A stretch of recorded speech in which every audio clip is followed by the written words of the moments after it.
Hey, how's it going, guys? I'm Paradoxic, and welcome back to My Hero Academia.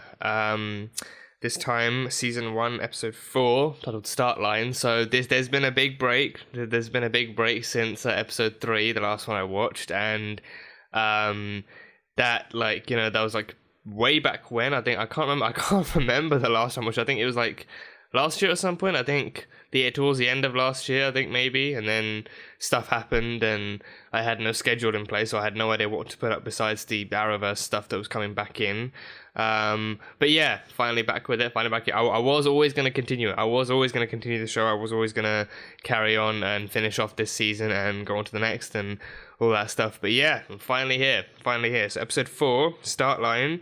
Last time we had Roaring Muscles, and we saw All Might putting Izuku through a training regimen, an all-new training regimen designed to fit him that he ended up overworking himself through anyway, because he thought, if he overworked himself, he would get closer to the goal, which is not how training works for any situation. But yeah, he ate and he studied and stuff like that, and he had to basically ready his body for the kind of acceptance of All Might's powers. And All Might's powers, we got some lore on All Might's powers, and that he wasn't the first one. He's not the first All Might. Well, I mean, I don't know if he's the first All Might, but he's definitely not the first one to receive these powers. These powers have been, the powers are called One for All, and they've been passed on from person to person down the line, since quirks became a thing. And each time they're improved and added on, and the power, like the kind of power of the powers becomes even greater, which means that the next person to take it, like All Might said, has to actually be ready to accept them. So Izuku had to mentally and physically ready himself, and he got jacked cleaning up the beach. He cleaned up all the trash on the beach, and he got jacked doing it. So he ate some of All Might's DNA. He ate like a strand of hair. Like, he had to actually swallow that. I mean, they did it off screen, but then the audio was still there showing All Might just pressuring him to eat it, and then Izuku screaming. So that just left a whole lot to be imagined. But yeah, he ate it. So now we see him 10 months later. He's at the UA entrance examination at the battle center, where he has to fight against other against like basically NPCs, but also the other applicants as well. Katchan being one of them.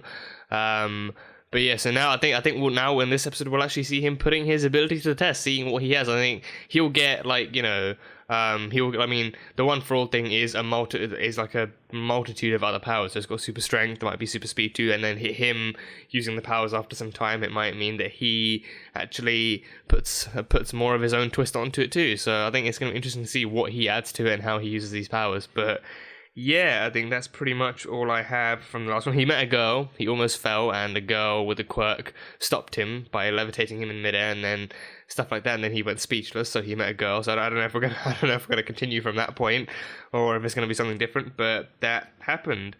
But yeah, so that is pretty much all I've got from the last one. So let's go on and see how he does in the entrance exam battle. So yeah, episode 4, Start Line. Let's go. The fiery hero, Endeavor.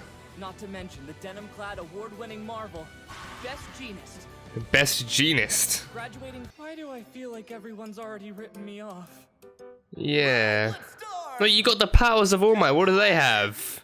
Their own quirks. Hey, wait up! Save some villains for me! Yeah. Save some villains for me.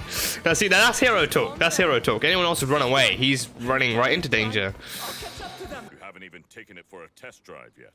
Shit. The backlash of One for All can be intense. That's not very reassuring. Fine details, but I want you to clench your butt cheeks from the depths of your heart. Smash? Oh, damn, that's a mecha. He's up against a mecha. Clench those butt cheeks.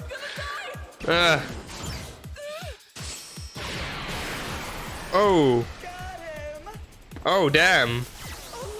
He's got a laser belt. How's that a quirk? That looks more like a technology.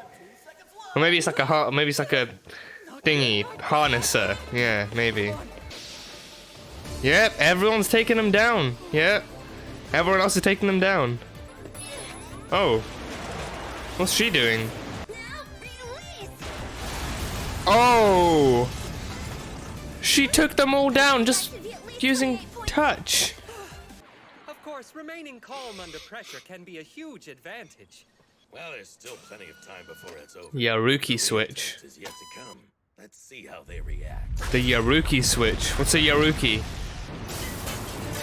Whoa! Is that a dinosaur? No, it's just one big mecha. Just one big mecha. Jesus Christ.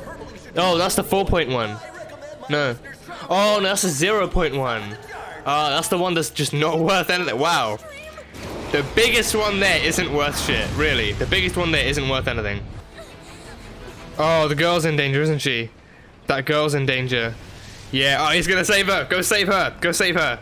She helped you. Pay it back.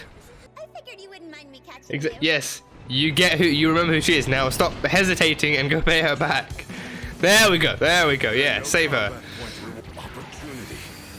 Oh, oh, he's clenching. He's clenching. Oh. Show what you're really made of. Oh, damn. Yeah, all my power. All for one activates. All for one activates. There we go. Oh. Yeah, your boy Izuku Midoriya's got a quirk now. He's got a quirk now. Yeah, you see that? You see that? That's Izuku Midoriya. Yeah, oh, that's not even worth anything. The biggest hit he delivers, and it's against the villain that's not even worth anything. You're broken? What? No, you're not. What? How are you broken after one punch? Body into a proper vessel, but you did it in a hurry, so be cautious. Backlash of one for all. Oh no. I should have listened. Oh god, someone catch him. This isn't over. Oh. Oh, okay. She saved him again. Okay. She saved him again. With an extra smack to the face. Oh. She vomits sparkles. I'm alive. She vomits sparkles. That girl, she stopped my fall again. That's just awesome more than anything else. Take a lot out of her. He failed. He failed, really? They're all missing the point. Don't they see what he did? He saved someone. Sacrificed everything Yeah. just to save that girl. He must have known how little time was left. Yeah. How many points he needed to pass. That's what he does. He runs in when no one else does. He risks everything else. Concerns. Oh. What's she doing? You're watching a school nurse in action. That's just... What school nurses do that? Recovery girl. Recovery girl? Her quirk is a Trey awesome boost of healing power. Oh, damn. The only reason UA can hold these reckless exams. Ah. Look, she's saving him months of recovery time. Ah. Okay. No matter what, I just want you to know I'm proud of you and I think you're really cool, sweetie. Sure. Sounds just like a mother would. Your test results! Oh. Hey! Oh, his test results are here. Did he get in? Is that gonna be like a twist? Did he actually get in? He's not even opening it. Yeah, that's all too relatable. Just not opening your test results at all. Oh, damn, just rips it right out. Oh. Oh. I am here as a projection now. Oh. Wait, All Might? I know it's been a while, but with great power comes a great amount of paperwork. So close. So close. My apologies. Yeah. Wait, I have to do how many of these things? Oh, jeez. Yeah, it's not just for Izuku. Fortunately, there were other factors. Other parameters, yeah. She showed up after the exam to talk about you, young man. Ah, she put in a good What word did she for have him. to say? It's hard to describe his face. He's kind of plain looking. Doesn't really stand out or anything, you know? Means me. Yeah. I was wondering, would it be possible to give him some of the points I earned in the exam? I Oh. heard him say something about wanting to get just 1 point in, which just Ah. seems crazy. He saved me. I have to make it up to him. Aww. Please, sir. Can't you Oh, that's so sweet. give him my points? but it's your actions that inspire others. That should be how they decide these people, how they decide the winners. Not just the powers, the actions. Here, so we have rescue points. Oh, he has rescue points. Judges watches, and they award points for heroic acts beyond Okay.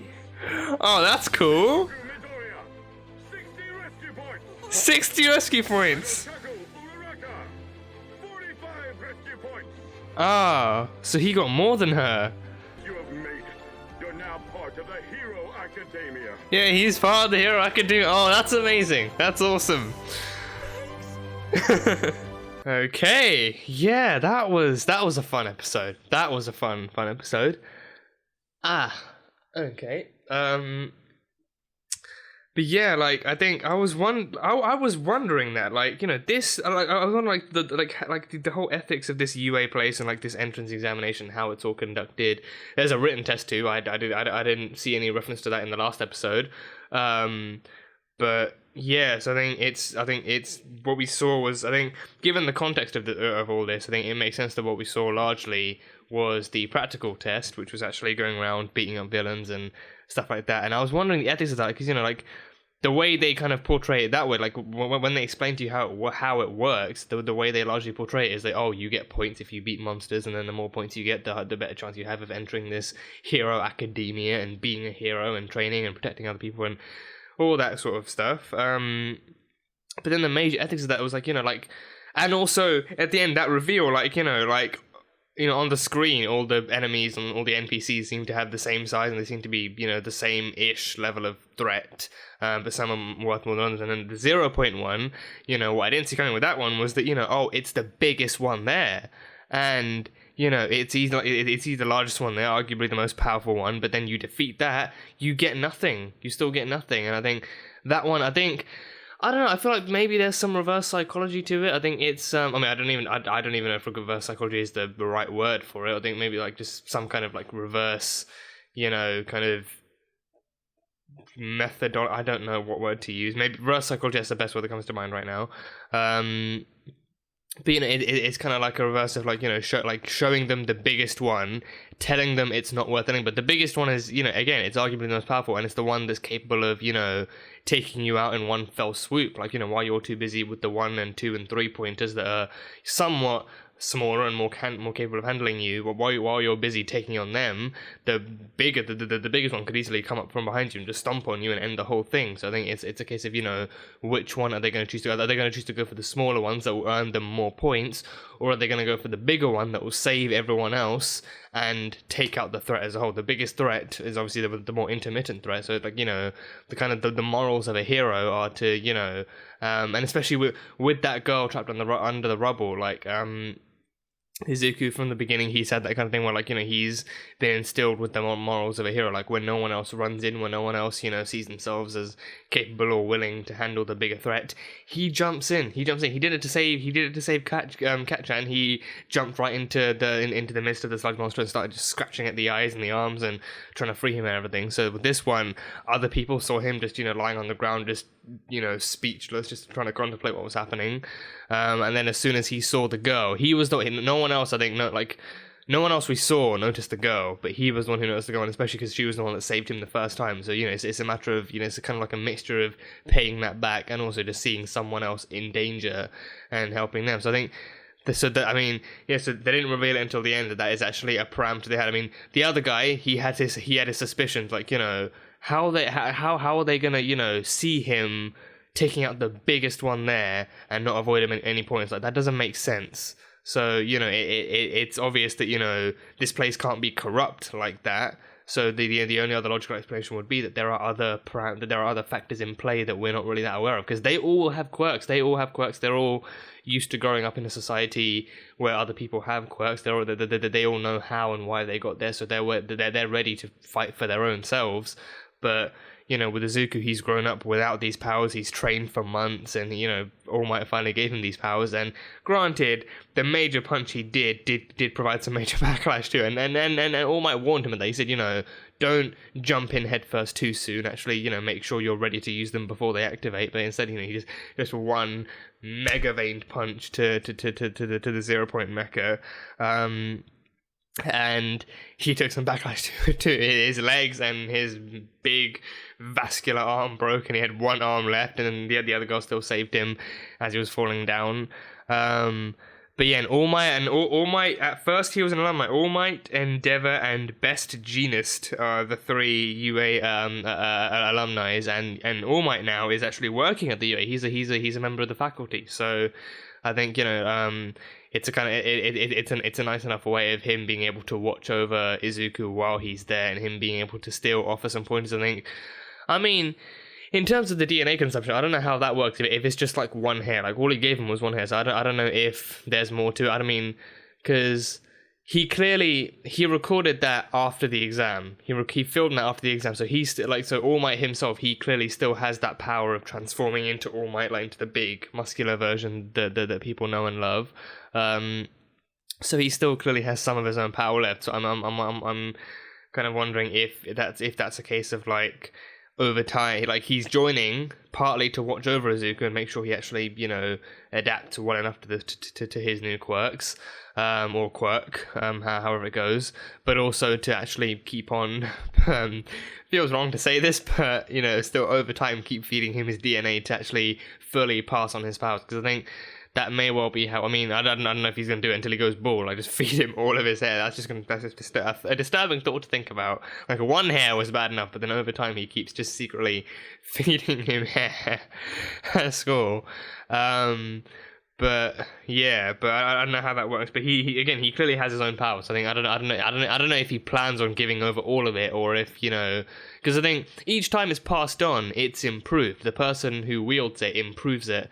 The more and more it becomes their own. So again, I don't know if that means that, you know, one hair is enough, and over time, the more he trains with it and the more he uses it, you know, he can build it into his own kind of power, or if if he does need to still, you know, consume All Might's DNA over time to actually give himself more of that source power. But we'll see how that lore works. But yeah, I think that was a cool reveal at the end. That was a very, very cool reveal at the end, and also really sweet of that girl to try and give up some of her points. Like, even she was even aware of what his situation was. That, you know, she overheard him saying to himself, like, you know, or like, you know, he didn't even have any points, and he still took out the biggest one there, and everyone else was just standing back in awe. And like, the other people were like definitely curious, like, you know, if he was capable of taking that out, then, you know, how, like, you know, why did he not, you know, make it clear that he had quirks before? Like, why did he let us believe that he was just a quirkless kind of, you know, a powerless kind of hero? Like, you know, what would that have gained him? But yeah, but she tried to give us some of her points, and then she didn't. I mean, she had like 45 points of her own. She had 45 points of her own. She was able to keep it, but Izuku got 60 rescue points. He got 60 rescue points. So the judges were watching everything. They were watching stuff from power to, I don't know what other parameters, like to power and rescue, I think were the two obvious ones, and then other stuff, I don't know, could have been like endurance or capabilities, or, you know, like if they do teamwork. I mean, I don't know if teamwork is even worth anything, but maybe skills as well, seeing how, like, you know, like their kind of tactical awareness and all that kind of stuff. But the most important thing that makes the hero is the rescue, like, actually, you know, putting yourself before others, and, you know, and I think it's good to know that they still uphold those values. Like, it's not just about the quirks, it's how and why you use them, because there are villains with quirks, and they're very clearly not included under UA guidelines. But yeah, that was cool.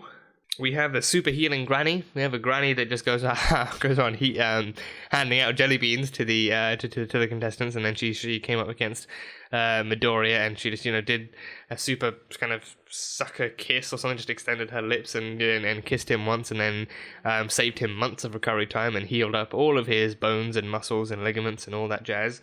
So that was cool, and she's the reason these battles can be as reckless as they are. Like, you know, sending. I mean, because I think, you know, Izuku is a teenager. He's a kid. Katjan is a kid. The other guy, the big guy with the glasses, I think he's an adult. He's a senior or something. But, you know, I don't know how the education system works in Japan. But most of them are like young adults slash adults, pretty much. So I think that they're all kind of somewhat capable of actually handling these environments. But even then, sending them up against mechas that could very easily kill them, because I think they're not like holograms. They're not, you know, they are very real machines capable of killing you with rockets and guns and whatnot. So it's not like, you know, you go up against them and you won't get hurt. You will, but you have to hurt them first. So she is the reason and they can. I mean, that makes me wonder if anyone's actually died in these things. Because like they said, she's the reason they can have these reckless battles because she can heal them. But then what if someone actually dies? Like can she resurrect them too? Like what's the extent of her healing powers? I don't know, but yeah, I mean, well, I'm assuming that if someone did die on their watch, then the entire thing would be shut down, effective immediately, and like with no clear signs of reopening later. So I think that's good enough. And I think, and again, they do like the people they let in are people with quirks. So I think, yeah, and I think the written one comes beforehand, and then the practical one comes in. So it's like in like doing the theory stuff before the practical. So you're like, so the kids then understand what they're going into and what they're coming up against, and like testing their understanding of how quirks work and how enemies work and how to use that kind of stuff, and testing their situational awareness and all of that stuff. So it's got some like understandable ethics too, and it's got some understandable kind of like methods to how they're being tested, so that they don't just let anyone in. But yeah, and I'm sure, I think, well, again, I want to say that I'm sure they wouldn't make their mechas capable of killing, but again, the big one, he could easily stomp on any one of them. He could easily just stomp on any one of them, and they'd end up dying. So. And again, it is like, I think the alumni of the UA went on to become major superheroes like All Might and Endeavor and Best Genius. Like they all went on to become their own superheroes. So they face like life and death situations on a daily basis. So this school isn't just teaching people to control their quirks and to harness them properly, but also teaching them, how to use it to make sure that they don't die in the middle of battle. So yeah, so interesting stuff. But yeah, he got in. That was a really nice kind of twist to see in him, just kind of just spending I think it was like 2 weeks, I think, or like 1 week or two, just spending the entire time just nursing himself back to health, even after the kiss of healing from the granny. And still training, still using that wrist squeezing thingy and the picking up the weights, and he was still somewhat training himself. And then even when he got the results, he was just sitting there staring at it blankly. That's a all too relatable feeling. But yeah, to see that he actually got in afterwards was actually really cool. And I think again, like All Might being on that board, All Might being on the faculty, being a faculty member, I think it's going to be a lot easier for Izuku to actually navigate his way through UA now. I mean, somewhat easier because I'm assuming the girl and the guy with the glasses and Kat-chan still got in. I'm assuming they all still got in. So Kat-chan himself, he's constantly holding some kind of grudge against Izuku, so he's not really going to make life easy for him.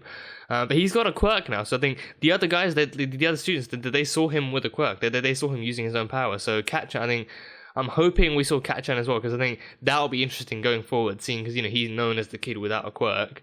So going forward, it'll be interesting to see how Bakugo actually interacts with him after that, like how the hell did you get a quirk? Where did you get a quirk from? Like why didn't we know about it until now? Like, and just interrogating him almost, and seeing what other powers he's got will be interesting, because I think what he used initially was just like a super jumping super punch. Like his veins started glowing, and he clenched his butt cheeks and everything, like All Might told him to, and then he just delivered like a super punch. So what other quirks he's got, I think, will be interesting to see. But then he jumped in really, really far to begin with, so I think it's going to take some time until other quirks kick in. But with All Might, what kind of quirks? I think we saw super speed, we saw flight, and we saw like a thunder punch, like a punch so hard that it actually creates like a thunderstorm or like a hurricane or something. But yeah, those were his quirks and stuff. So I think, yeah, so again, assuming he still has his powers now, I think we'll probably be here.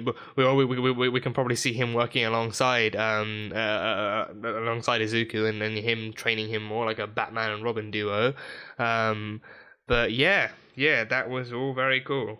But yeah, that's pretty much all I've got from this one. A really fun episode. It's good to see how they actually executed all the battle stuff, and finally seeing Izuku activating his quirk was really cool too, but also seeing the backlash was an interesting thing to show. And I think it's probably going to take him a while longer to actually get into more of his quirks, but we'll see how it goes. But yeah, that is pretty much all I have from this one. So fun episode, looking forward to the next one. And yeah, I'll see you guys then. But that is all I have for this one. So that was My Hero Academia Season 1, Episode 4, titled Start Line. So yeah, thank you guys so much for watching this video. If you guys enjoyed it, then salt and bun, I like bun. Comment on what you thought of the episode and what you think is coming up next in this season. The uncut reaction will be available on Patreon, so feel free to go check it out. And yeah, that's it. So, I will see you guys next time.